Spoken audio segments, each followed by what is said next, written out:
Thomas, une troisième place, comment vous la jugeriez-vous? Pour moi, ça a été d'abord un match très engagé à 3, où il fallait un vainqueur, et bravo à Charles. Et avec François et Solébo, on a livré quelque chose d'unique et qui nous a fait passer finalement dans une autre génération. Et je vis d'avoir participé à un match unique. C'est sûr que c'était pas la cible. Nous, la cible, c'était d'aller gagner cette route du Rhum 2022. Mais je suis fier et je suis content de notre race. On va chercher notamment à un moment donné dans la compétition au niveau des Açores quelque chose d'engagé et qui ne paye pas autant que prévu en stratégie. Mais ça, refaire le match après, c'est pas trop mon style. J'ai lu une de vos interviews ce matin dans les colonnes de Ouest France où vous disiez avoir eu peur à un moment donné. Sur quoi? Non, c'est là où j'ai le plus peur, pour être très honnête, c'est en arrivant ici. J'ai pris dans ma dérive de nuit un DCP qui m'a arrêté d'un seul coup.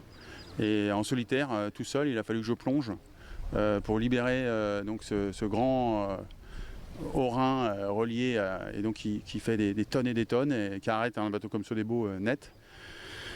Et là, quand vous êtes dans l'eau, tout seul, avec beaucoup de mer, là c'est très engagé. Et oui, là j'ai fait quelque chose de risqué. Je me souvenais que Mike Horn m'avait dit c'est là où tu verras vraiment qui tu es et c'est quoi ton visage. Et donc c'était quasiment course finie où il n'y avait plus d'enjeu. Et pourtant c'est là que ça m'a demandé le plus de ressources.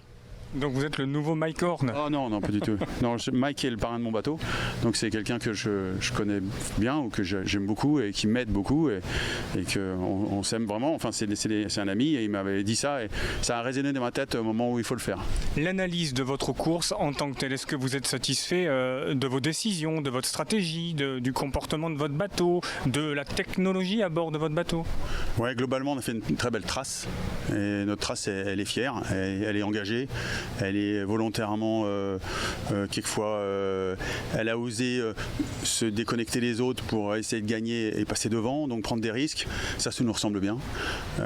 Solébo, c'est encore un bateau jeune qui, effectivement, face à un bateau comme Gitana, qui était déjà là il y a 4 ans et qui nous a emmenés. C'est Gitana qui nous a emmenés dans ce mode volant. Et puis François qui a sorti un bateau hors norme aussi. On est dans cette même mouvance, donc technologiquement parlant, je dirais on a un petit déficit pour être clair, sans langue de bois, quand il faut voler dans les tout petits airs. Dès qu'il y a du vent et dès que les conditions sont musclées. Vous l'expliquez comment justement? C'est des choix qu'on a fait qui étaient plutôt un bateau orienté pour faire un tour du monde en solitaire qui va avoir lieu l'année prochaine.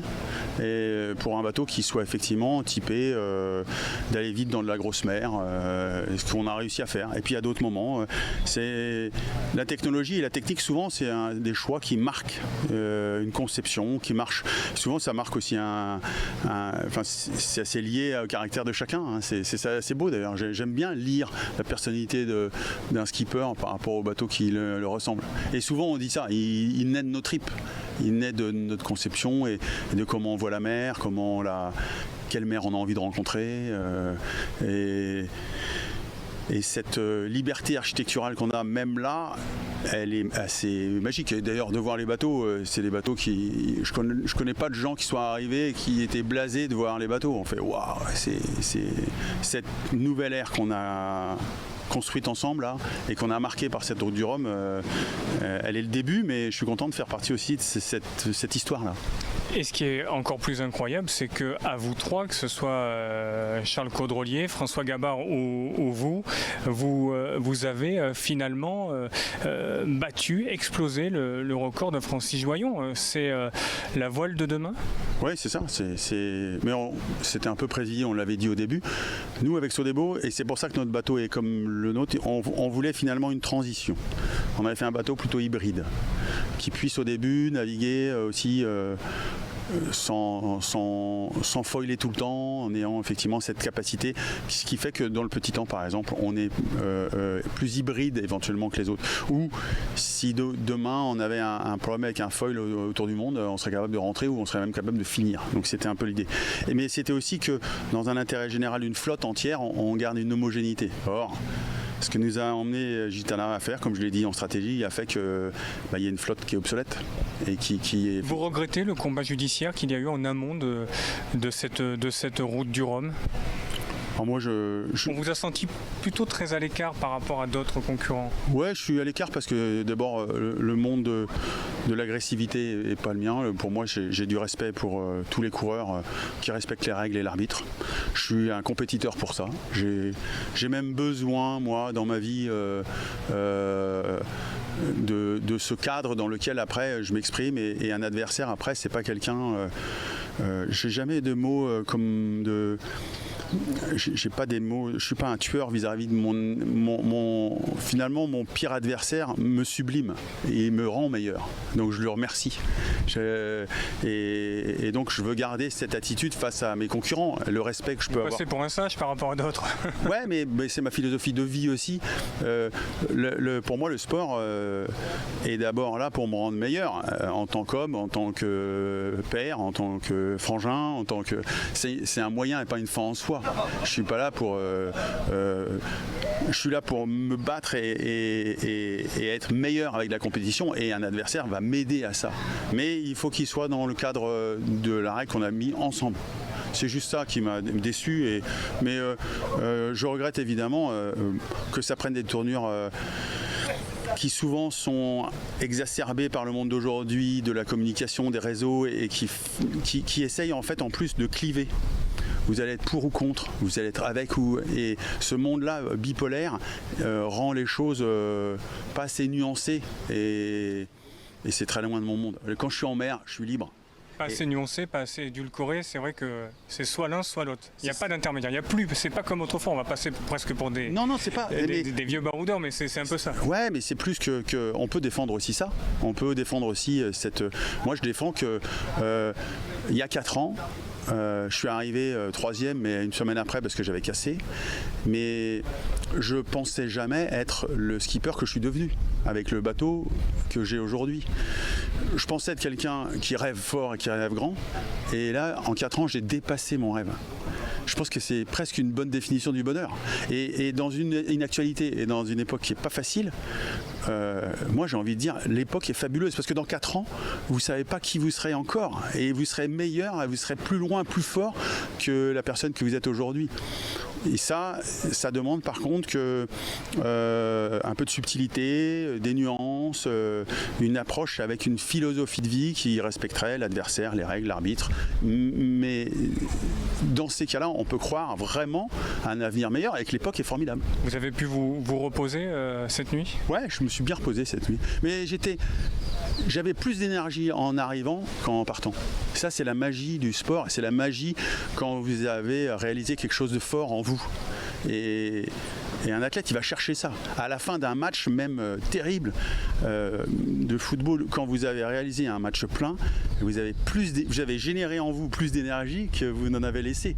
Et c'est ça qu'on va chercher. C'est ça qui fait l'adrénaline et le sport. Vous allez repartir quand ? Quels sont vos objectifs pour 2023 ? Là, on fait un point du bateau. Et on va faire un débrief ce soir, donc ça va vite.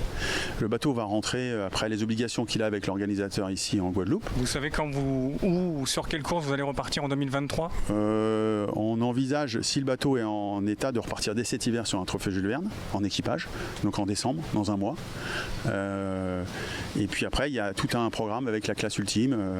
Vous allez faire l'Arkea Ultime Challenge qui avait été proposé par OC Sport Penduic. On pense à Alex Picot qui nous a quittés hier tragiquement, et qui était chef de projet chez Penduic, et avec qui il y a encore 48 heures, c'est difficile, on le sent notamment au travers de l'ambiance ici à l'hôtel où c'est pesant. Et c'est vrai qu'on parlait de ça avec lui, il était passionné, il nous parlait de la Solitaire du Figaro, et c'est une édition qui restera indéniablement pas comme les autres, ne serait-ce que par le drame que Penduic a vécu, subi, et au travers des relations qu'on avait tissées tous ensemble avec ce groupe-là. Ouais, et Alex représentait exactement et parfaitement l'enthousiasme et la passion, je dirais, des gens de l'ombre qui organisent. Avec ses étoiles dans les yeux, il nous en parlait, c'était un magicien, il arrivait... Incroyable, et je pense qu'il partage la même passion que nous, de ce qu'on veut défendre quand on crée un événement comme celui-là.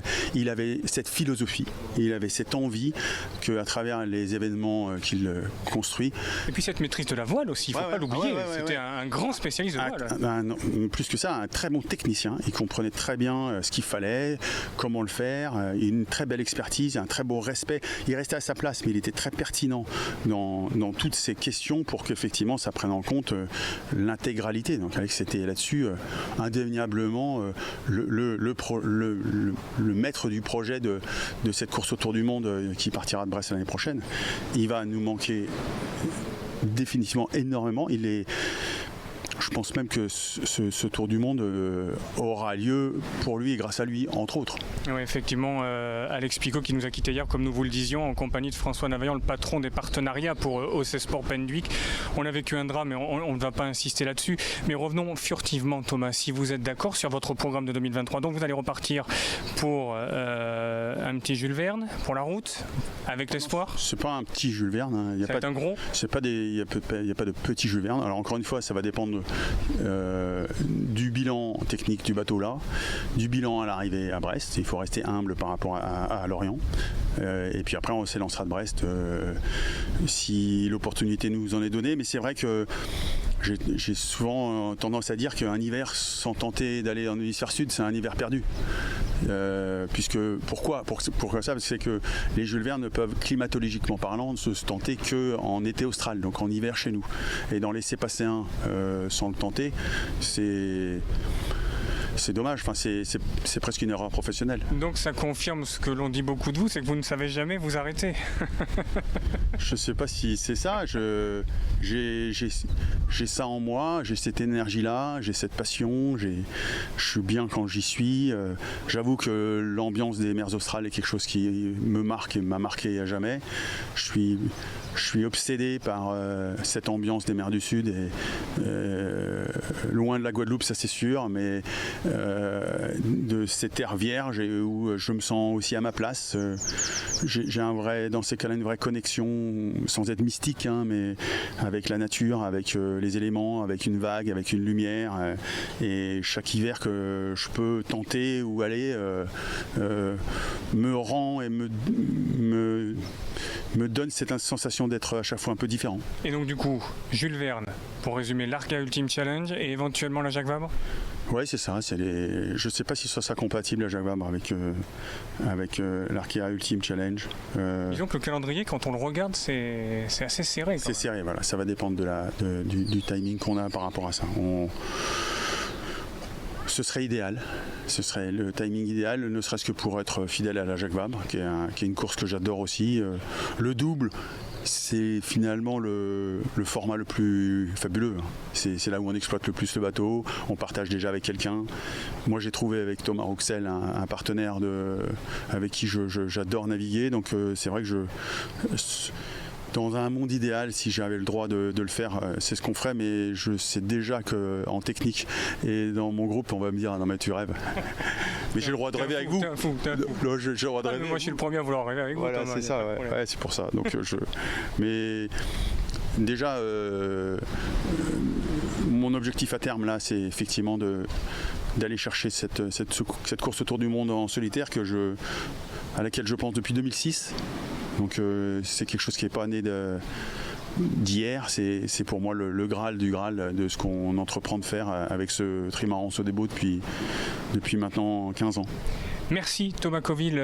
Voilà Jean-François, nous étions depuis la Creole Beach à Pointe-à-Pitre avec le 3e dans cette catégorie ultime et donc sur la ligne de départ du Jules Verne avec Thomas Rouxel. Il est déjà prêt.